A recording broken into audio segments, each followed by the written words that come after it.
You are returned to us, dear friend, and none the worse for bearing the heavy burden which I did press upon you. Most glad am I of this. I am informed that your efforts to negotiate a peace with Lord Ramuh ended in conflict. Pray tell me, what befell?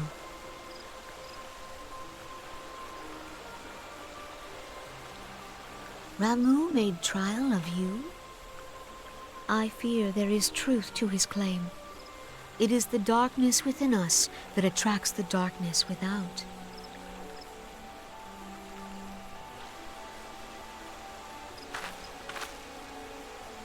It cannot be denied that misfortune follows man.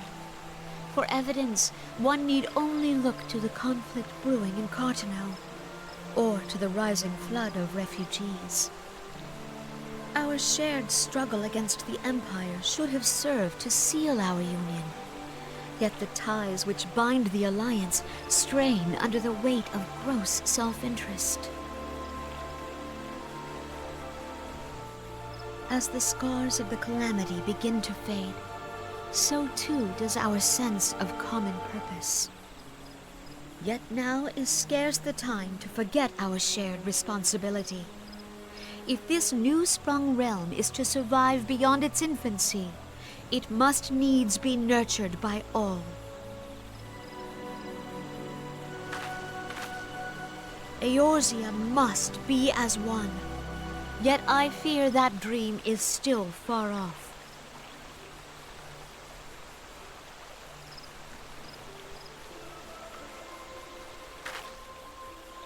On behalf of the people of Gridania and the elementals both, I thank you for all that you and your fellow scions have done. Full oft have I been compelled to look to you for aid of late, and offered all too little in return. As leader of this nation, I shall endeavor to prove a more worthy ally to your cause henceforth.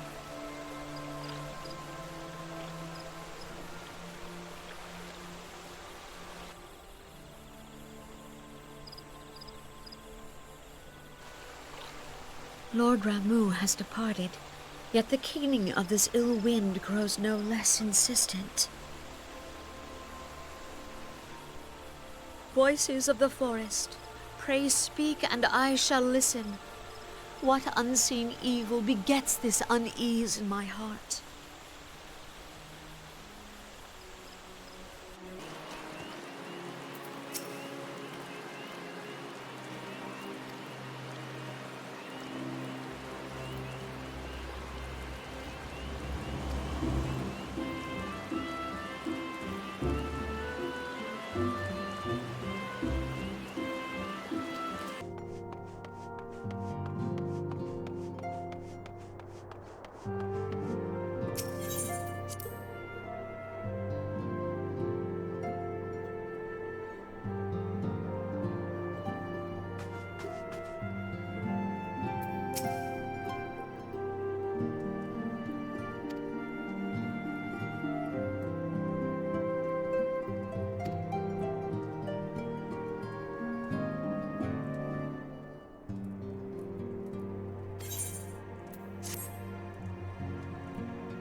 If everyone is ready, let us begin.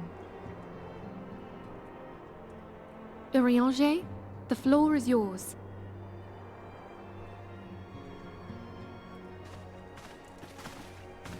As all here assembled now know, in its final hours as our Order's headquarters, the Waking Sands did play host to a most unexpected visitor.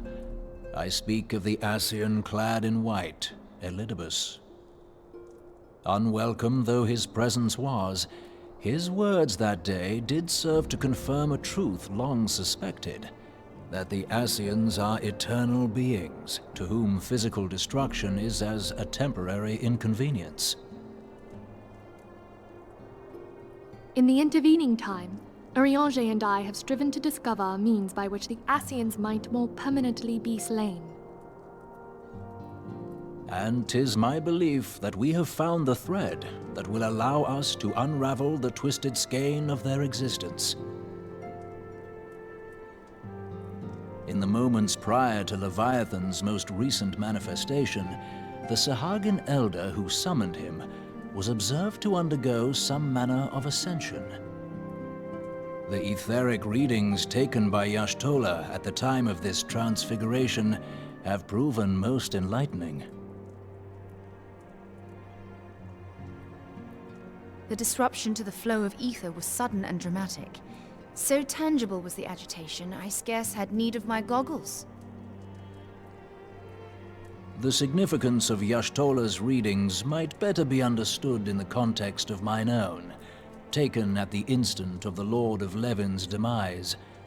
Unlike the primal, the Sahagin was not subject to etheric dissipation. Before discussing our new discoveries, it may benefit us all to recall what we know of etheric behavior.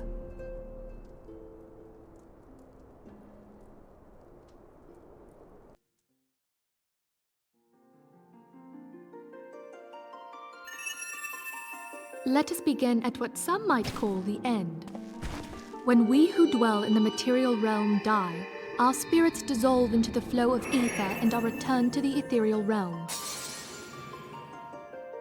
In turn, the restless energy which suffuses that plane streams back into our world, giving rise to new life.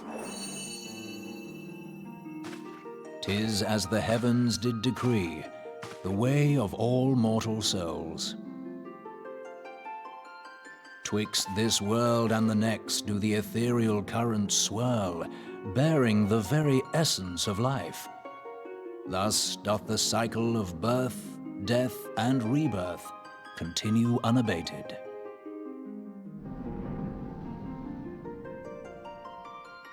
Primals behave somewhat differently. In order to manifest and then maintain a physical presence in this realm, they must consume vast quantities of ether, most often in the form of crystals. Though they may seem to live, their flesh is but ether given shape.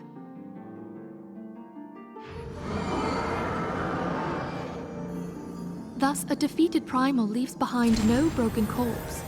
Rather, the essence of its form seeps back into the land whence it came, and the energy of its shattered spirit is called back to the ethereal realm. And there it waiteth, till next the prayers of the faithful do draw it forth from the sea of ether, to take their offering of crystals and make for itself a new body.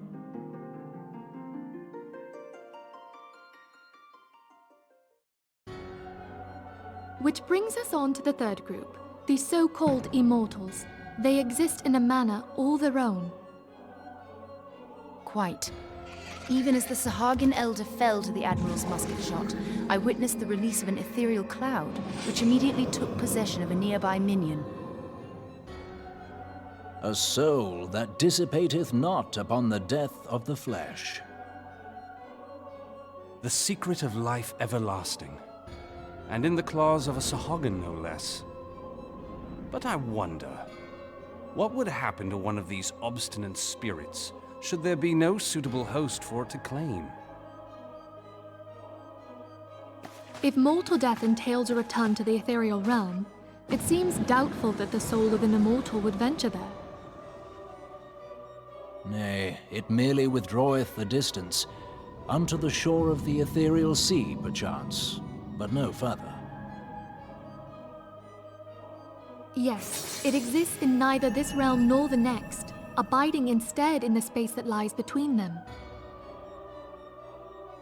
The Ascians took control of Thancred by means of a crystal of darkness, an artifact which, if our theories are correct, serves as a gateway to the place I have just described.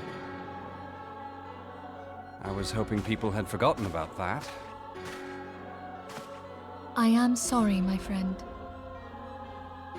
For a mercy, the weary road of our research hath brought us unto an answer. The Sahagin ascended to an immortal state, but he did not possess a crystal of darkness through which to flee this realm. Thus was he consumed by Leviathan. If we could entrap the spirits of defeated Ascians in like manner, and thereby deny them resurrection...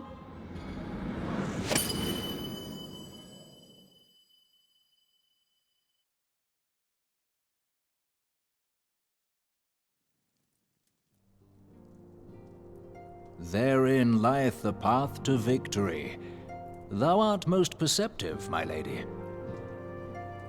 Only when we have trapped the bodiless soul within an ethereal prison can we hope to defeat its unnatural constancy.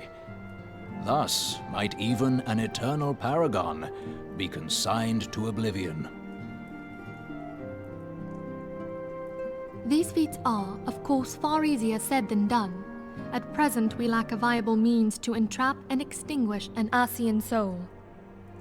Yet, I believe it to be possible. The pieces of the puzzle lie before us. We have but to put them together.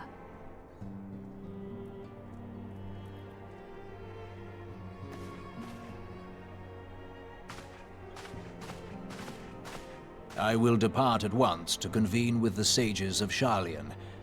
Together shall we divine the steps by which our goals may be achieved. I have the utmost faith in you, Archon.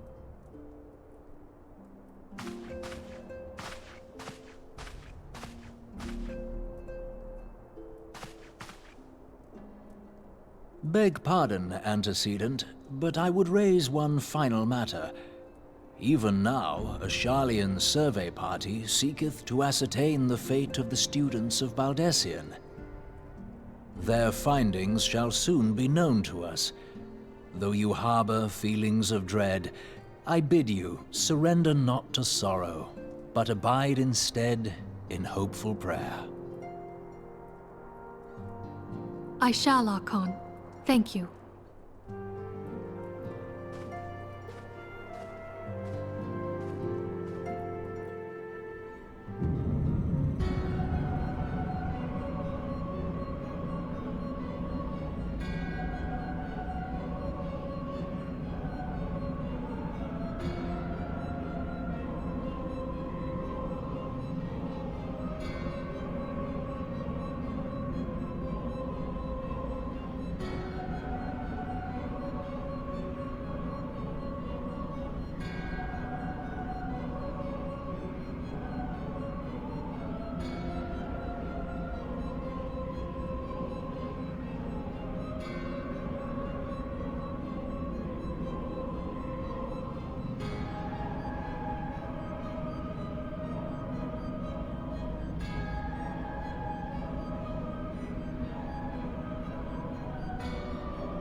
Tell me, General, what think you of Alfino's bold endeavor?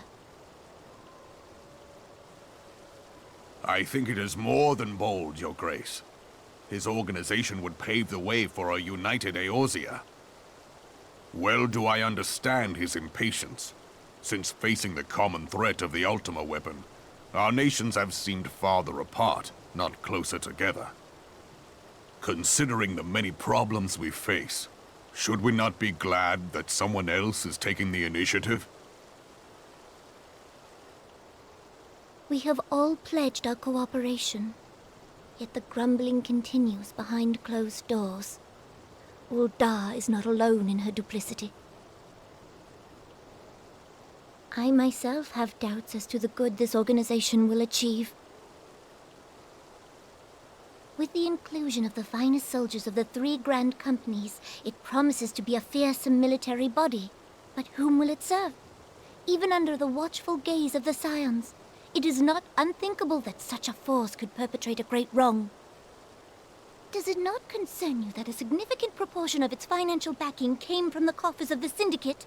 That those unprincipled worms might forge this extraordinary gathering of warriors into a private army? I have trust in the Scions, Your Grace. They have spared us no end of trouble at the hands of the primals. If they seek reinforcements, I deem it unwise to deny them. As for their finances, full many gave generously. And though our nobles proffered a sizable sum, their coin did not spill from the pockets of Lolorito and his cronies. And what of the presence of our stalwart adventurer friend in this endeavor? I doubt the Warrior of Light would betray our cause.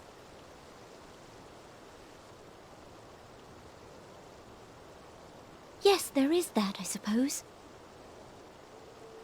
Yet I have known people to change.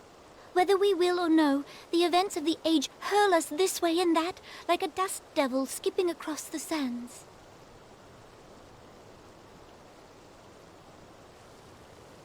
Cannot be done about Telechi?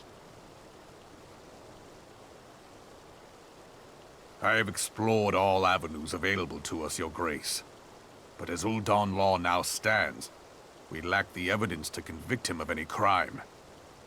To arrest him on spurious grounds would only play into his hands.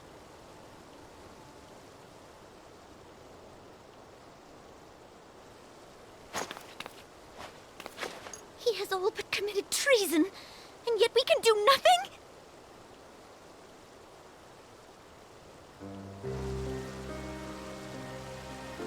Then what good our government?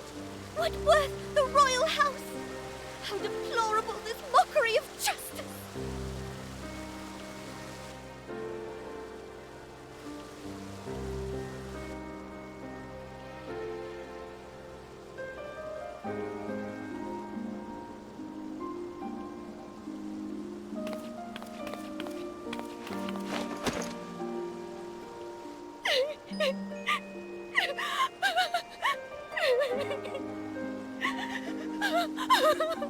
Have faith, Your Grace. It is not over.